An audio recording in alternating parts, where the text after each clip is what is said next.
This is a second and third stimulus check update. The new Treasury Secretary said that we need to act big on the next stimulus and actually wants it bigger than what Joe Biden is proposing. I'll play the clip of what she said.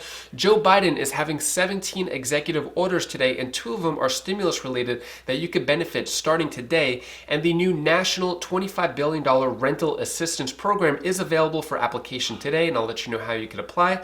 Plus, I'll answer the questions you leave for me regarding the $600 stimulus check.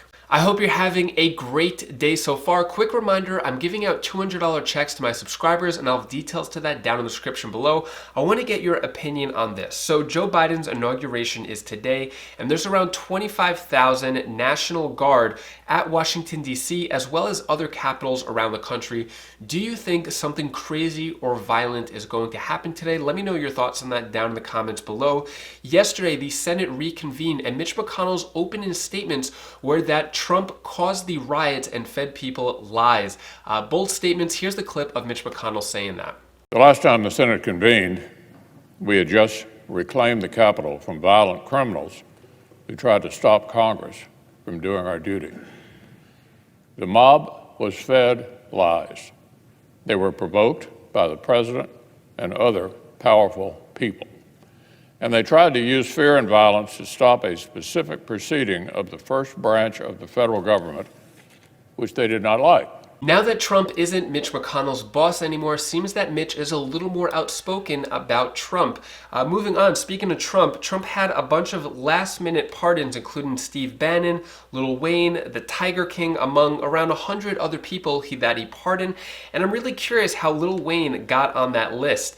Moving on, with executive orders, Joe Biden is going to have 17 executive orders today on Inauguration Day. 2 of them are stimulus-related. I'm not going to go through all of these. You can pause the screen if you want or look these up because some of them are related to coronavirus, the environment, but the ones that are related to stimulus that you could benefit starting today, first one would be extend the existing nationwide moratorium on evictions and foreclosures until at least March 31st. So this is good because the deadline was January 31st, and now it's extended another 3 months. That was originally part of the stimulus package, but now it's going to be an executive order. The second being extending the pause on the student loan payments and interest for Americans with federal student loans until at least September 30th. So another extension with that. That was also a part of the stimulus package, but now an executive order. That last one's really helpful, especially since my wife still has student loans from nursing school. All right, so moving on, Janet Yellen, who is the new Treasury Secretary, had a Senate confirmation hearing for about 3 hours and got grilled by a bunch of GOP. Now, she is for stimulus, unlike Steve Mnuchin, who was kind of flip-flopping a bit, but she is for a bigger stimulus package than what Joe Biden is saying, and she thinks that no matter how big the debt is, we deserve, or the American people deserve to have more stimulus. Even though the GOP was saying, what about the national debt? What about the high price of the stimulus package? And she said none of that matters. The only thing that matters is giving help to the American people. Here's the clip of Janet Yellen talking about that. When economists look back on the pandemic, I expect they'll conclude that Congress's actions averted a lot of suffering. But more must be done. Economists don't always agree, but I think there is a consensus now. Without further action, we risk a longer, more painful recession now and longer-term scarring of the economy later. The pandemic has caused widespread devastation. Whole industries have paused their work. 18 million unemployment insurance claims are being paid every week. Food bank shelves are going empty. The damage has been sweeping. And as the president-elect said last Thursday, our response must be too. Over the next few months, we're going to need more aid to distribute the vaccine, to reopen schools, to help states keep firefighters and teachers on the job. We'll need more funding to make sure unemployment insurance checks still go out, and to help families who are at risk of going hungry or losing the roof over their heads. Neither the president-elect nor I proposed this relief package without an appreciation for the country's debt burden. But right now, with interest rates at historic lows, the smartest thing we can do is act big. In the long run, I believe the benefits will far outweigh the costs, especially if we care about helping people who have been struggling for a very long time. The great news here is that Janet Yellen is a big promoter of stimulus and actually bigger than what Joe Biden is promoting. So she used to be the federal chair, which is what Jerome Powell's job is now. Steve Mnuchin kind of butted heads with the federal chair, Jerome Powell, in regards to stimulus for the economy.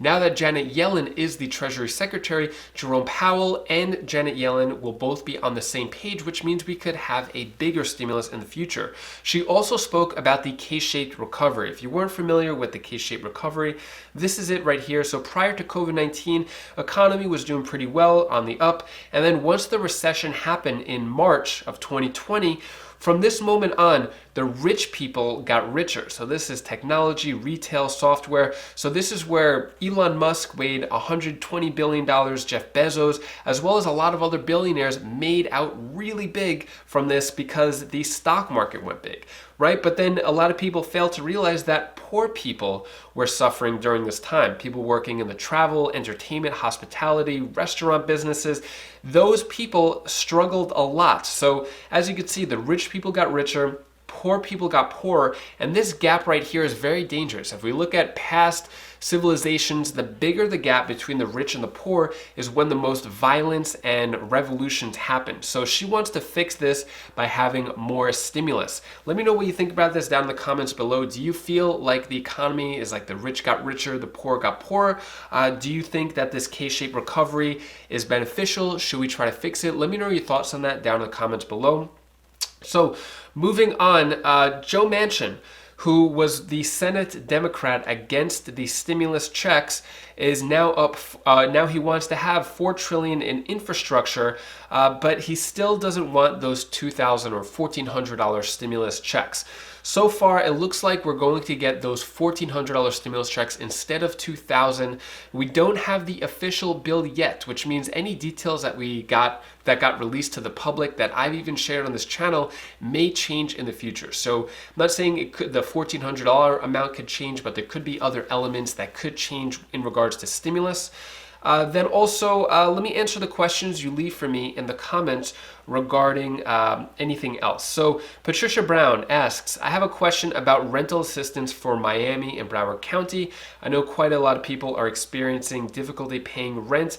Any programs that could assist immediately? Yes. So good news here is there's $25 billion in rental assistance that you could apply for starting today, January 20th. So let me go over how you could apply. First, I just want to make sure that you're eligible before you apply for this. So to qualify, at least one member in your household has to be eligible for unemployment benefits or attest in writing that they've lost income or incurred significant expenses due to the pandemic. Second, you'll need to demonstrate a risk of homelessness, which may include past due rent or utility notice. And then third, your income level for 2020 can exceed 80% of your area's median income. So how can you apply for this? So starting today, January 20th, all states have access to this $25 billion. So even though it's a national $25 billion program or money that's being distributed, you have to apply specifically through your city or state. So it is on a city to city basis. So basically the best way to do this is if you could call 211 on your phone and find out information that way, or go to 211.org and you could find out for rental assistance in your local city or town that way, and that could be how you could apply. And it's saying that you could get up to 12 months of back rent and utilities paid through this $25 billion program. So definitely look into that if you need help with rent. Next question, I still haven't received my $600 check. Does that mean I won't receive the third stimulus check either? No, that doesn't mean that. So if you received your first stimulus check, you will get your second stimulus check and most likely your third stimulus check. Third stimulus check package hasn't passed yet, so let's not get ahead of ourselves with that. Let's just focus on the second first. You need to take a couple of steps to find out about your second stimulus check. One of them being going to the Get My Payment tool on the IRS website, which I call the Waste My Time tool because it's still not helping a lot of people. If you go to it, it says information not available. It just means that they didn't update your information yet. And this tool is only gonna say whether or not your check was sent and how. So that's not really going to help too much. If you didn't get your $600 stimulus check, you could also do what's called the Recovery Rebate Credit. So this is, even if you've never filed taxes before, you're going to have to file a small tax return just so you could claim any stimulus money that you didn't get, whether the $600 check, money from dependents that you didn't receive yet. You're going to have to do that. Hopefully that answered your question and other people as well. Next question. I claimed an adult dependent. Will the money go to me or to my adult child? So this adult dependent, if they are 17 or older, the money isn't going anywhere, unfortunately. Anyone 17 or older will not receive a stimulus check. And if you claimed an adult on your taxes, 17 or older, you won't receive a stimulus check either. Basically, any adult dependent doesn't get any money, and the person who claimed them doesn't get any money either. If you want me to answer your questions, just comment the word question down in the comments, and I'll try to get to it in the next video. That is all the stimulus news I have for you today. To brighten your day a bit, here is my daughter Bella's tip of the day. Hi guys, this is Bill. This is the tip of the day. Like when you have a headache, 90% of headaches, you need to drink some water because headaches with water, headaches makes you feel dry and it doesn't make you feel good. So water helps you. So that's all I wanted to say for today. And also, guys, you have to stay good. And guys, don't get sick. And I know money is tight nowadays, but if you want to learn 5 ways of how to make money with $0 to start, click this video over here. It's on my Wise Cents channel. I go over 5 different ways and show you exactly how to do it, of how you could start making money with $0. If you don't want to put any money up front, this is the video to watch if you want to start making money on the internet. So click that video now, and I'll see you in the next video. Take care, be safe. Thank you for watching.